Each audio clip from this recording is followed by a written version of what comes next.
Hello, BookTube, and welcome to another weekly reading vlog. So I'm still working on the same books as always, working my way through these very slowly. I have a total of 154 pages read this week, which actually is not bad for me. I know that's bad for BookTube generally, but that's not bad for me. However, once again, there are some books that I just barely made any progress on this week. Sorry, not those books particular. This is a whole stack. I'm going to repeat some of what I said last week. Partly, I just have a lot of going on right now. Work, the new baby plus the toddler is not helping things because it's very difficult to get any time done reading and not feel guilty. There's personal stuff and a lot of jumping through hoops in terms of bureaucracies, filing taxes, getting the work permit renewed here in Vietnam. A lot of those type of headaches. So I just really have not had. I've gotten some reading done, but very seldom have I done any reading when I wasn't feeling guilty. Like, when my wife wasn't looking at me like, is there something else you should be doing right now? Shouldn't you be working on the taxes right now? Something like that. That being said, as every week, I wasted tons of time on Facebook and Twitter and YouTube and stuff like that. But, the thing about wasting time is that it's so effortless. To actually sit down and say, okay, I'm going to get 20 pages of Herodotus done this afternoon. Then your brain says, well, shouldn't you be working on your taxes instead? But, as you know, when you waste time online, when you waste 40 minutes on Twitter, you're like, well, where did those 40 minutes go? Was that 40 minutes I just spent? It felt like I was just going to check it for 2 minutes and then I just got sucked in. So, as always, the internet addiction is my nemesis, the thing I struggle against. So those are my excuses. Now let's look at how we did. The Lord of the Rings, the Return of the King, I've made the most progress on, and the reason is, when you compare it to the other books in my stack, this is by far the easiest one to just hold. So it tends to be the book I throw in my bag when I'm going out to do an errand, where read while I'm waiting for something to happen, read over dinner. So I got 84 pages read with this, which means I've finished it kind of. I've finished the narrative, and I'm up to the appendixes.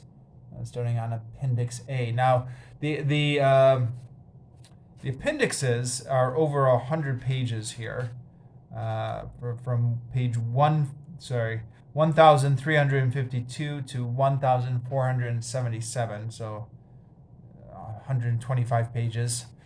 So, oh no, more. Sorry, counting wrong. 1496. So about 140 pages. Now this is the index. I'm not going to read through the index. There would be no point in that. It's an index of names and page numbers, which is meant to correspond to, what is it? Is it the whole box set, or is it just the Lord of the Rings? I actually don't know. Just looking in here now. I think these are just the Lord of the Rings.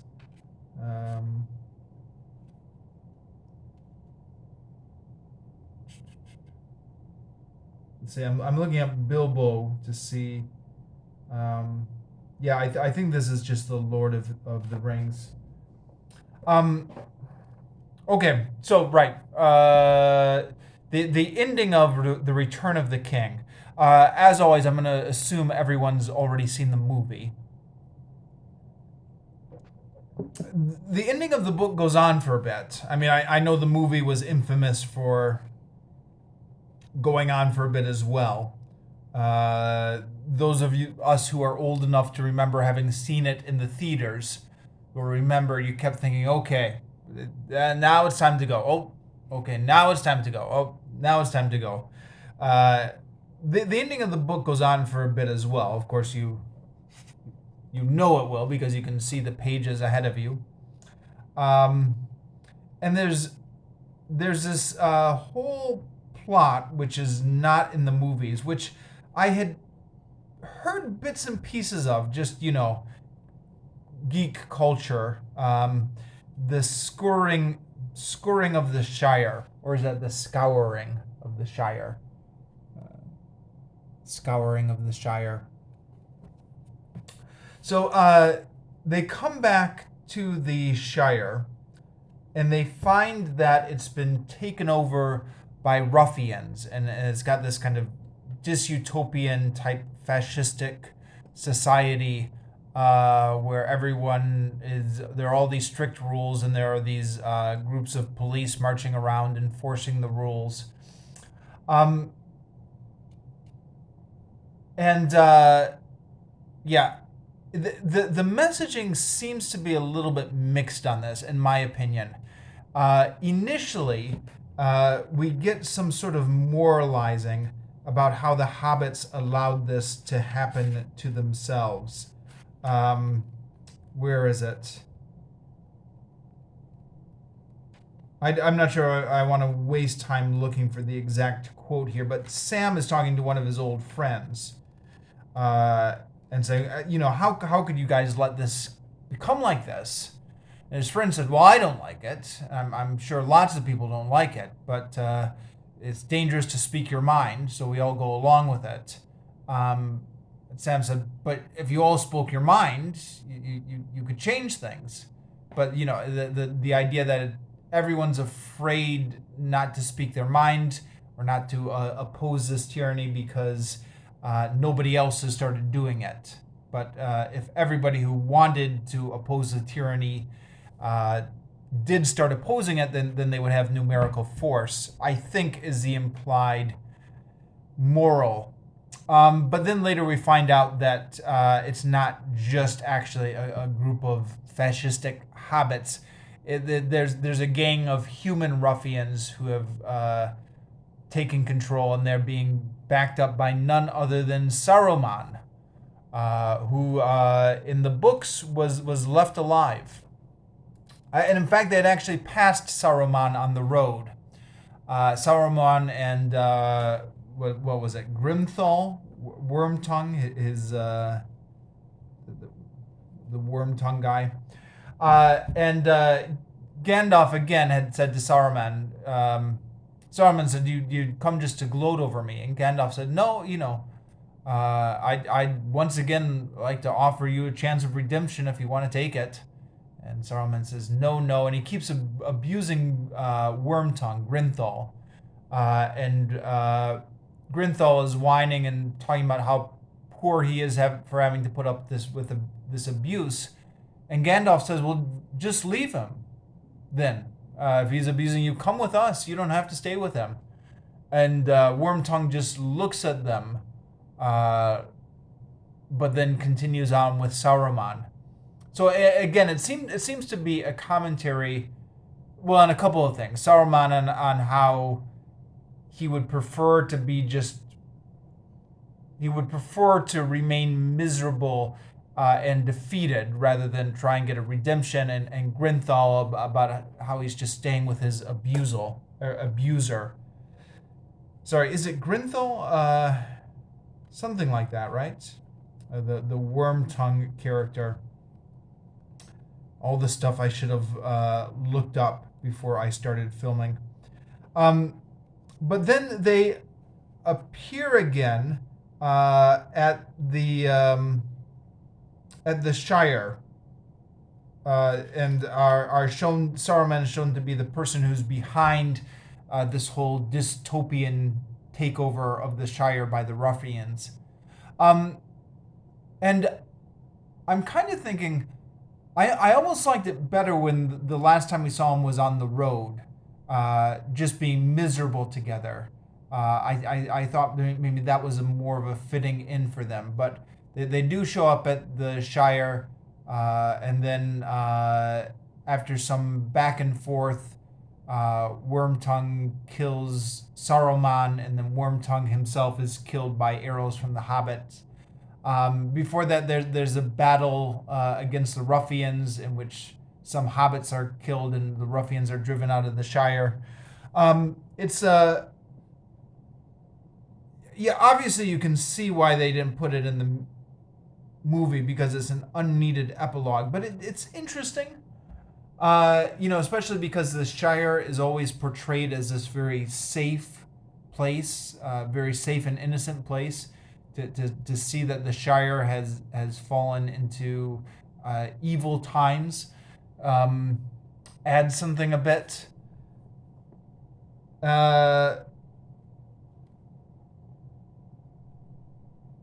It also takes something away, maybe, at the same time. I'm not sure I really liked seeing the Shire like that. Saruman has cut down all the trees and ruined the landscape and is gloating that he's done a lot of damage that they'll never be able to undo. But then they undo it. Sam has these magic seeds he got from the elves, and then sprinkles the seeds, and the vegetation comes back wondrously. When they get back to the Shire, there's a lot of talk about good food and beer. Even before they get back to the Shire, when they're in the town of Bree, there's talk about the innkeeper's beer and all this stuff. Yeah, lots of references to like food and tobacco and beer in these books. Tolkien seems to have been very much one for the home comfort. I always get the urge when I'm reading this to kind of eat a tasty meal and drink some beer, even though I don't really drink beer anymore. But it's funny when you read this, you think, yes, a good pint of ale that would refresh the palate. And then sometimes I actually do give in to the temptation after I've been reading something like this and go out and buy a couple of cans of beer and find that they don't taste nearly as good as I thought they did in my imagination. And then after a couple cans, I wish I hadn't started drinking them anyways, and you just feel bloated and gassy. And the difference between how delicious you imagine it will be after reading about the delicious beer that the hobbits are drinking. And the thing is, I don't know how many times I've done this. I know it's not going to taste as good as I imagine it, but I always give in to the temptation anyways. And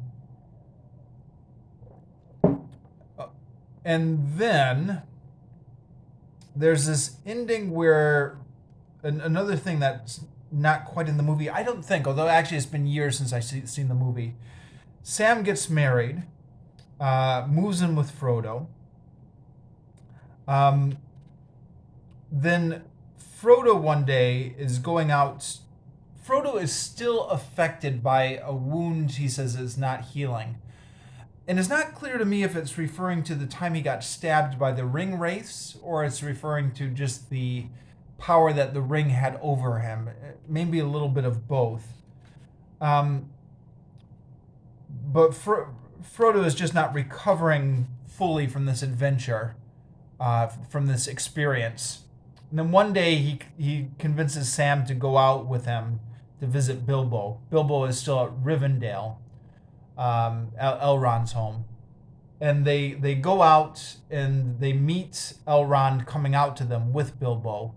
Bilbo is really old by this time. And he's also really frail. I guess Bilbo's longevity, he's really old even for hobbits, and his longevity has been attributed to the preservative powers of the ring, which Bilbo had been wearing for years. But now that the ring is destroyed, he's really frail. And they're going to sail away in a ship. It's a theme throughout this. Something in the background throughout this trilogy is the elves are always sailing away in ships.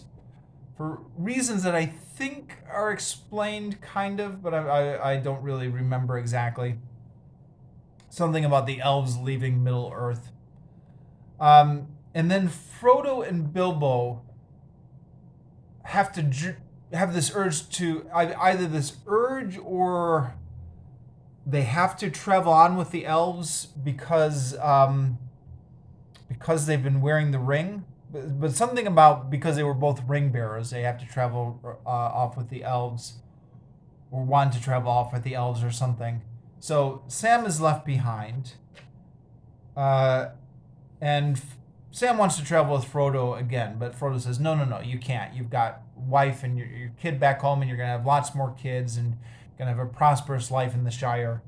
And then Sam comes back, and his wife has got the meal for him, and the wife puts the baby on his lap. So Rose drew him in, set him in his chair, and put little Eleanor upon his lap. That's Sam's baby. He meaning Sam, he drew a deep breath. Well, I'm back, he said. And that's the end. So, that's what happens when you have kids. You give up your wandering days with your friends, go with your back home, put the baby on your lap, and then said, well, I'm back. I thought it was a good ending. And then I'm in a couple pages into this appendix, the Annals of the Kings and Rulers, the Númenórean Kings. I'm not sure how much I'm gonna enjoy these appendices and how much of this is gonna be a boring slog. But I will read through them because I figure that's part of the Lord of the Rings experience. It's interesting. They've got this all footnoted.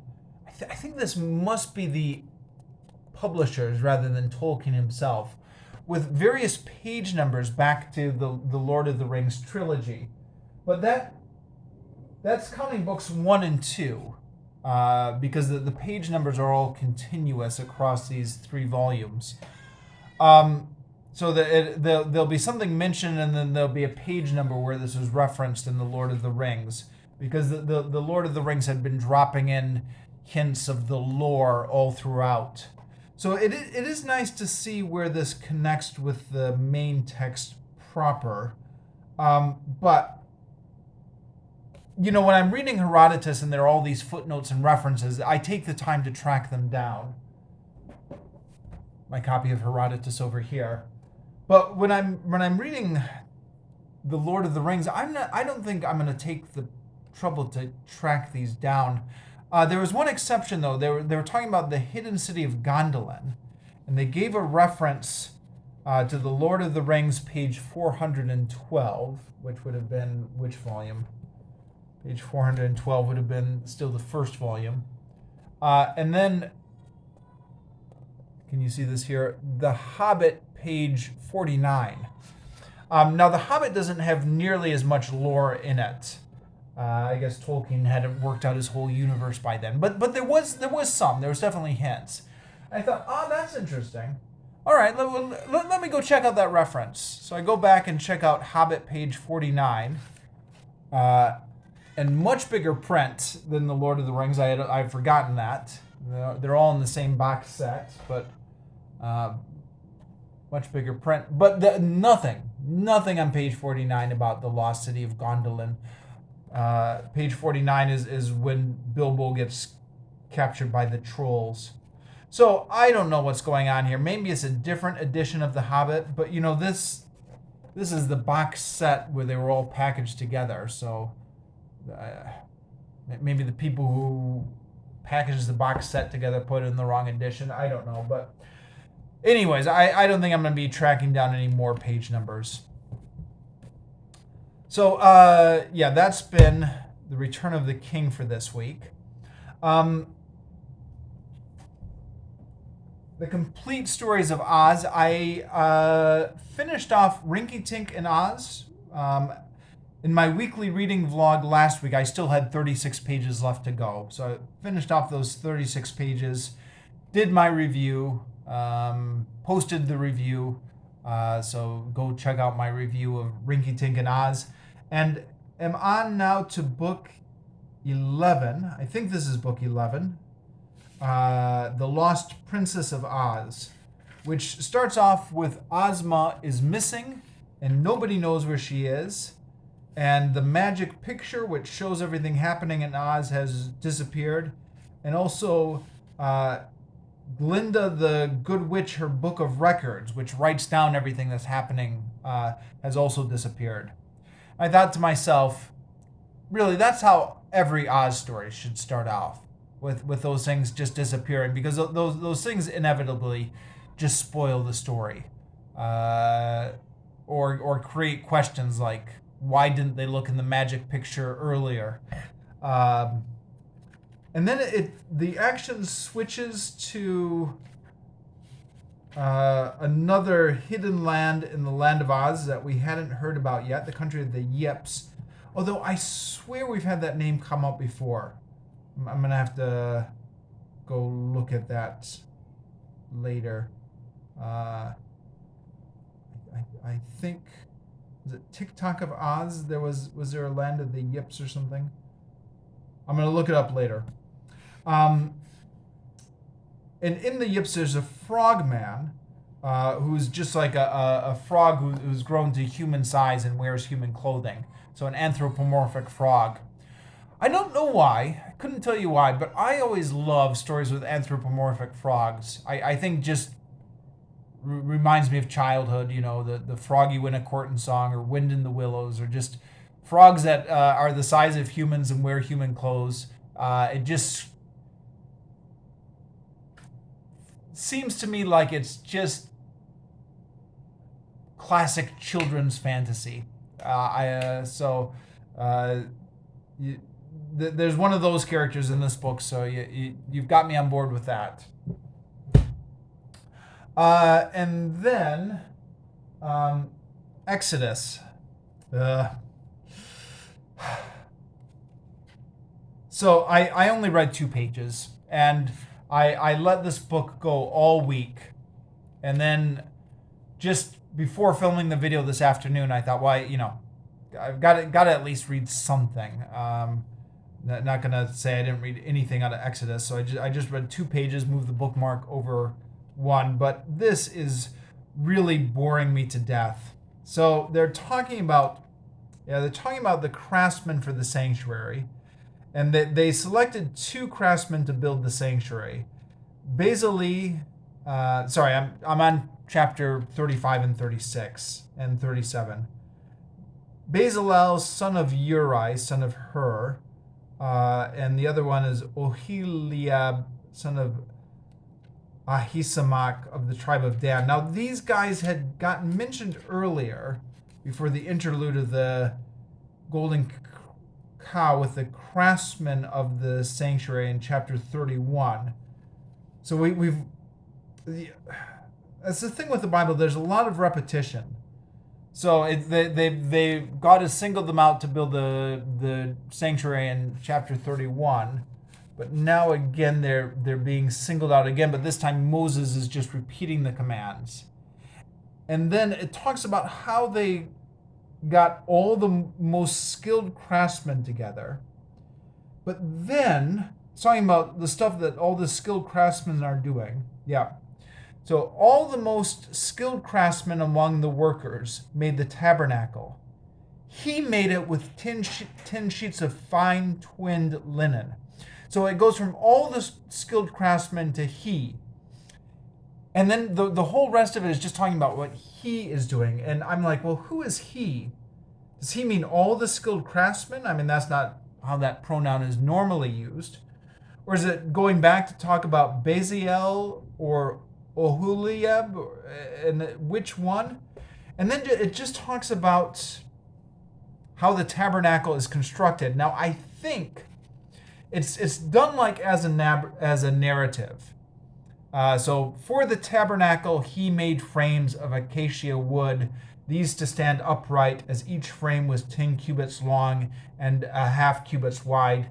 Each frame was fitted with twin tenons, So, it's he did this, he made this, it was fitted like this.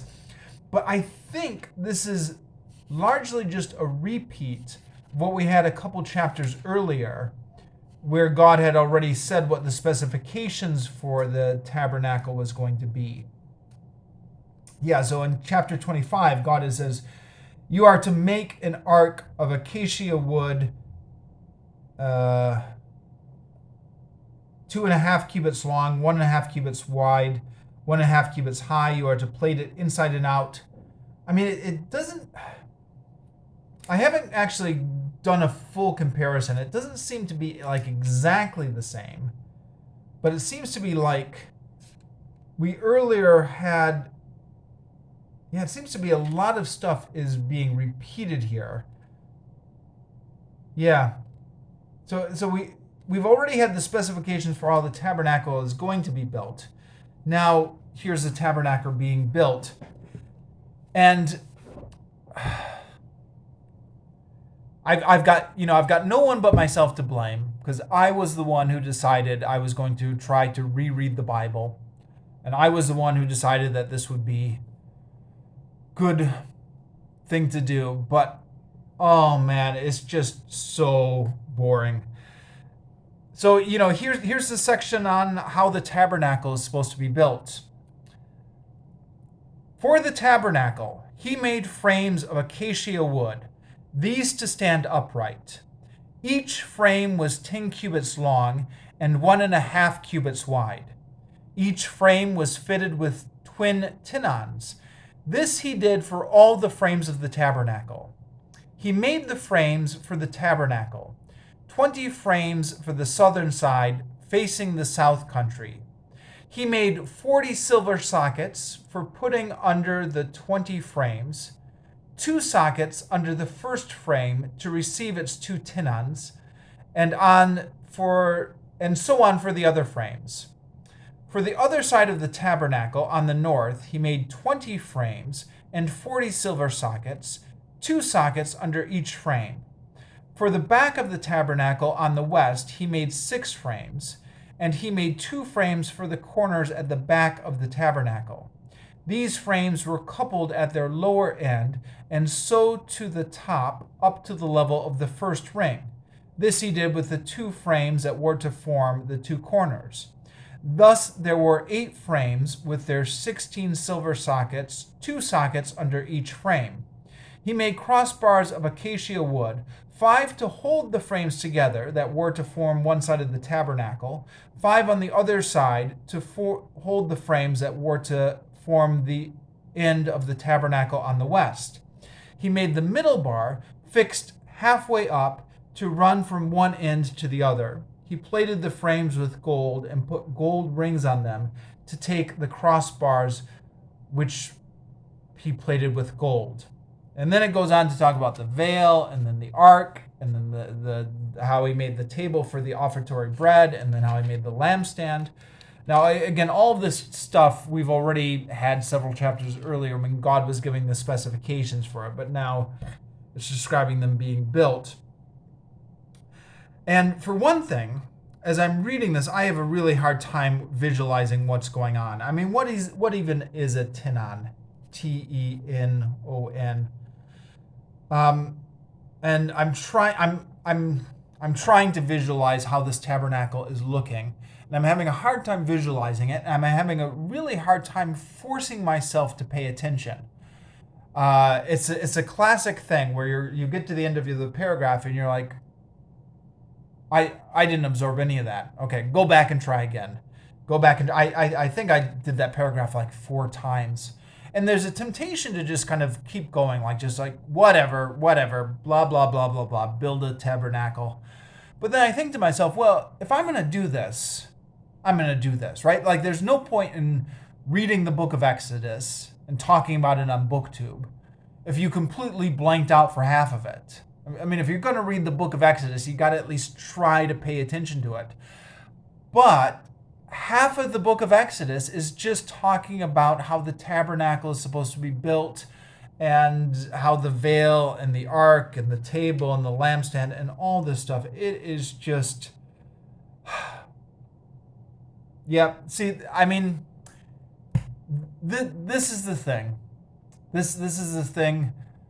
If you want to read the classics, you, you've got to slog your way through a lot of stuff. And I think to myself, why am I doing this? I'm not in school anymore. Why don't I just get some really trashy science fiction novel or something like that? Why don't I just... I don't know about this reading project. I may have to bail on reading the Bible. I don't know. I already read it when I was in 7th grade. I already put myself through it. Anyways, I'm only like 2 pages left from finishing the book of Exodus. But, each page is like a real grind. So 2 pages meaning 4 pages, two spreads away. So I'll try and just finish it sometime this week and come up with a review. All right. Herodotus.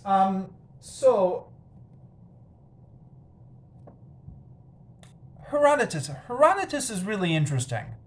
I just got done saying that sometimes you have to slog your way through the classics.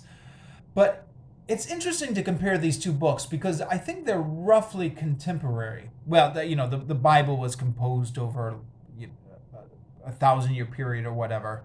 But I think some of the books in the Old Testament are contemporary with Herodotus. But it's interesting. I put Exodus down and thinking, oh, geez, what a slog. And picked Herodotus up, and I'm like, okay, this is really interesting. It's interesting to have Herodotus and Exodus side by side because it's a reminder that just because something is old doesn't mean it has to be boring. Herodotus is fascinating. And granted, I'm reading Tom Holland, who I believe is a translator who favors a more contemporary colloquial translation. In the hands of another translator, maybe this would be a bit more of a slog. But I got 18 pages read, largely in one afternoon when I brought this to work with me one day. There is a fair amount of faffing, as the Brits say, faffing about with the maps in the back, and occasionally, going to the footnotes quite often. Although the footnotes, the end notes, I don't mind so much because I've got that bookmarked. So I'm so used to flipping back and forth between the main text and the end notes. It doesn't even bother me. It's the maps that are the pain in the neck because there's like 13 different maps, and finding which city you're looking for, even if you find the right map, can sometimes be a bit of a pain. And so that does slow down the progress. But aside from the maps, the narrative itself is just really interesting. I'm already 30 minutes into this video, and it's late at night, and I'm tired, and 30 minutes is too long to do for these weekly reading vlogs. But there is so much interesting things I could talk about just in those 18 pages. I'm reminded of something a friend of mine was once posting on Facebook about Herodotus. And he said, the great thing about Herodotus is you can just pick it up, flip it to any page, and there'll be something really interesting there. And that is a really great thing about Herodotus. I mean, the flip side of that is he's famous for going on so many digressions and taking forever to get his narrative moving. That's something he's famous for. But there is just so much interesting stuff in these 18 pages. So Xerxes is... sorry, I said I wasn't going to do it. Now, maybe I'll try and talk about some of the interesting stuff here. Xerxes wants to invade Greece. He's got an uncle who says don't do it. He's got a friend who says do it. He says no, we're going to do it. Then he changes his mind and says no, my uncle was right. It's best not to invade Greece. But then he gets these visions of some sort of messenger god who tells him that he has to do it. So he gets his uncle to sleep in his bed to see if the messenger will come to his uncle. And the messenger comes to his uncle. And the messenger god says, so you are the one who has been busily trying to dissuade Xerxes from invading Greece, are you? And all out of concern for him? Well, both now and in the future, your punishment for attempting to divert the inevitable is certain. As for Xerxes, he has been left in no doubt as to the suffering that will be his should he prove disobedient. So for whatever reason, I guess the gods really want him to invade Greece. I don't know. And then after the figure in the dream had issued those threats, Artabanus imagined that it was coming to burn out his eyes with hot irons. With a loud scream, he sprang from the bed. I mean, what a horrifying dream that would be, huh? To be confronted by like a messenger of the gods, to be told, okay, you're going to be punished both in this life and in the next. And then he comes forward to burn out your eyes with hot irons. And you know it's a god in your dream, and then you wake up screaming. Xerxes is amassing his army for the invasion. There's this odd part where he comes to Lydia, and he's being hosted by a rich man, and the rich man says, I would love to contribute all of my money to your war cause. It's the best thing I ever want to do. So he gives all this money to the king, and the king says, wow, you, sir, are a beautiful man. Just keep on doing what you're doing. But then later, there are some omens that are going bad, and the guy gets a little bit spooked. So he goes to the king, and he says, I've got a favor to ask you. And the king says, well, after all you've done for me, ask anything you want. And the guy says, look, I've got 5 sons in your army. Just leave me 1 son behind to take care of me in my old age. And the king loses it. And he says, you are such a disloyal follower. He says, I will leave that son behind, but I'm going to leave his dead body behind. So the king has the son brought out and has him hacked in half, and then has his army march past both halves of the guy. I don't remember for sure because I've been reading this book so slowly. But I really feel like we had the same story earlier. I think Herodotus is famous for repeating some of these anecdotes, some of these tropes about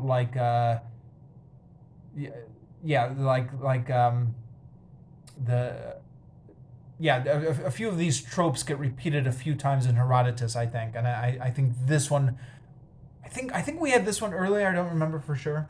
The other thing, he's building these bridges to get across to Hellespont, and there's a storm that comes and destroys the bridges. So he has the river whipped, which I think is one of those really famous moments from Herodotus. Dan Carlin talked about that in his King of Kings podcast. I remember Dan Carlin said, "Well, it might be apocryphal."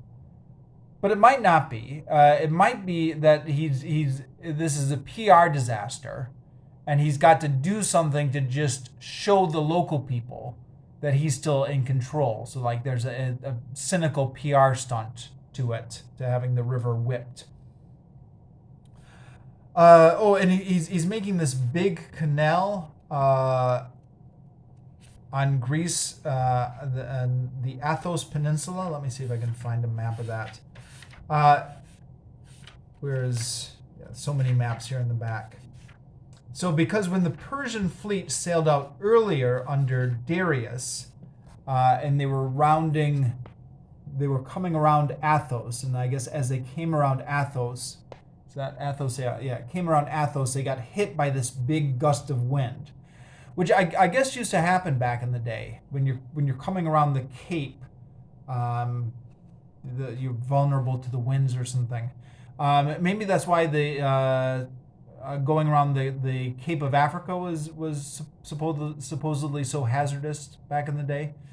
So wiped out the Persian fleet under Darius, Xerxes' father.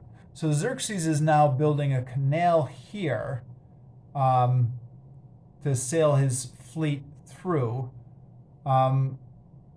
And turn this little peninsula here into an island. And apparently, according, Tom Holland mentions something like that archaeological or something evidence has shown that this canal really did get built. It says it makes use of engineering that would have been pioneered in Assyria and Babylon or something like that. But I guess this peninsula didn't stay an island forever. I'm not sure what happened to the canal, if the land just naturally reclaims itself in those situations, or this is all stuff I suppose I could easily look up. Anyways, Herodotus has been really interesting. I should wrap this video up. The grammar book. I only read 2 pages of the grammar book. And again, it was one of those things where I got to the end of the week, I realized, oh crap, I haven't read anything out of the grammar book. And then just read 2 pages here on possessive forms just to move the bookmark. Yeah, I've overexpanded myself in terms of the number of books. So I need to stop starting new books and whittle down my reading list. But and then this one here, I'm still going over the alphabet. I'm making a big production of every day trying to memorize a new sound and the example word that goes with it. I've been thinking a lot about this week, and after I get done with this page here, I'm not going to spend months on a single page. I think a week on a page will be plenty. So like the next page coming up is on the vowels, which is a subset of the alphabet. I think I'll just do that in a week, whenever I get to it. And then from here on out, I'll try and keep the same rule I have with my other books, which is make sure you turn the page at least 1 page every week. 1 page every week. What a thing to say on BookTube, huh? It's a good thing the serious booktubers don't know about this channel. They would, I don't know what their reaction would be. Okay, I'm going to stop things here.